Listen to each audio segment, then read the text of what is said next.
Hi, welcome back to another online card class with Sandra Mostello. I have this stunning little number for you today, and I just want to talk about the stamp set that we use for this one. First of all, choosing the touches of texture. And this stamp set is a bit more expensive than some of our other sets, but as you can see, there is so much in here. So it is actually $57 in clear mount or $78 for wood mount in Australia. But it is absolutely essential, I think, for if you want to do those grungy kind of cards. You've got these lovely textured elements in here. But if you're not really into doing too much of that grungy, but maybe occasionally, you've also got some really pretty normal elements as well. So we're going to do this grunge style card today, but I'm going to come back another day and I'm going to show you how you can use exactly the same stamp set in a completely different way to make a very elegant and pretty card. Okay, so let's get started. And we'll pop this one over here so you can see that throughout. Now, there's not a lot of pieces that go into this. You've just got a cherry cobbler base, two of the standard sized inserts, which is, if you're not sure, that's 5mm smaller than your A5. And then this little piece is brilliant because it comes from the offcut. So when you are cutting these pieces and you've got your four, this is the piece that you'll end up left over with down the side, and it's perfect to use for little sentiments like this today. So we'll start with our stamping first of all. I haven't even opened the pads. So I'm going to start with our crumb cake layer, and I'll move on to our cherry cobbler last. So I'm going to just... The great thing about cards like this is if you are not a very experienced stamper, or you find yourself occasionally having little issues like I do, it doesn't matter. You can just stamp away wherever you like, and if it's not perfect, no one's ever going to know. In fact, if it's not perfect, it looks even better. There, you see I've over inked that stamp there, but that's fine. I'll pop that there. This beautiful flower image. Now this would look stunning coloured in this flower. Just gonna, and it overlaps a little bit, and that's fine. It's not a problem.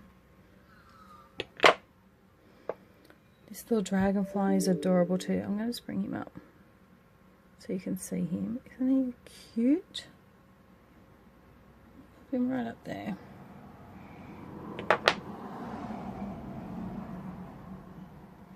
So as you can see already, my card this time is a little bit different from the other one, and that's fine. It's not going to make a huge difference.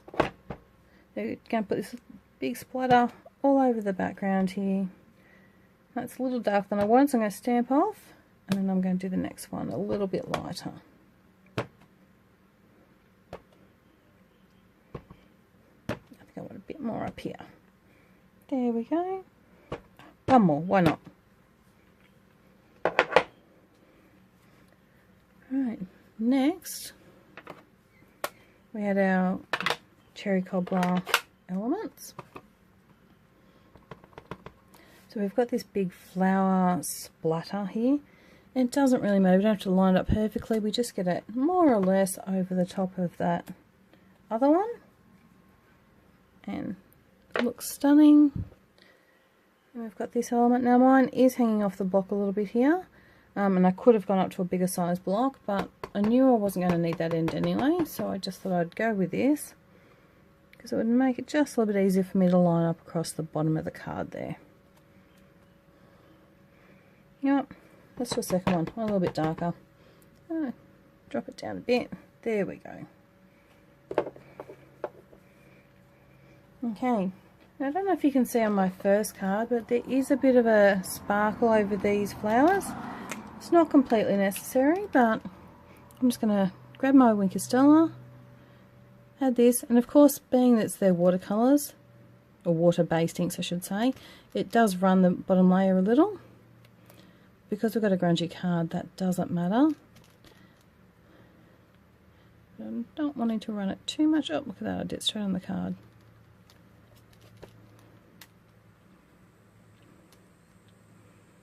Here we go. I'm just going to bring it mostly in so it more pinks up that centre.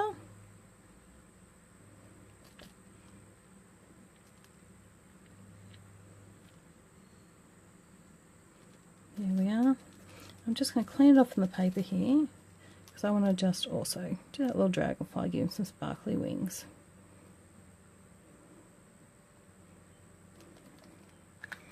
That's it. And now I do have that little splotch up the top that I just did, so I'm going to cover that with a tiny bit more of this speckly look.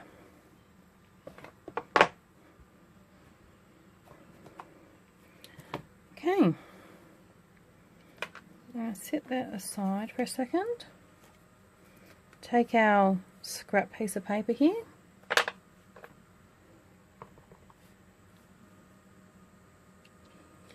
Now, I find the grid paper really useful for lining up your sentiments.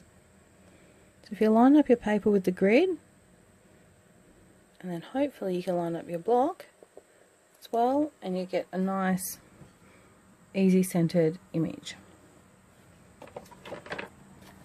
And I'm just going to take a pair of snips,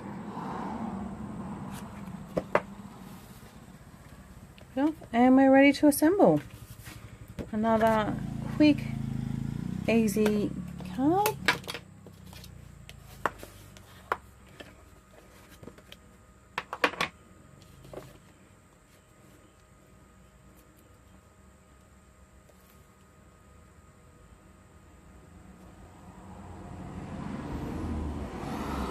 I left my lid off my glue. It's not wanting to work very well.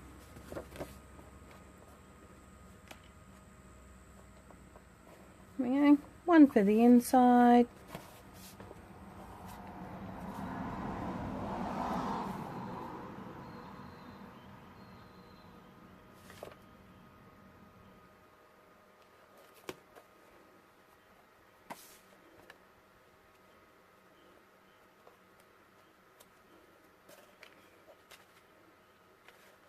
It's on the outside.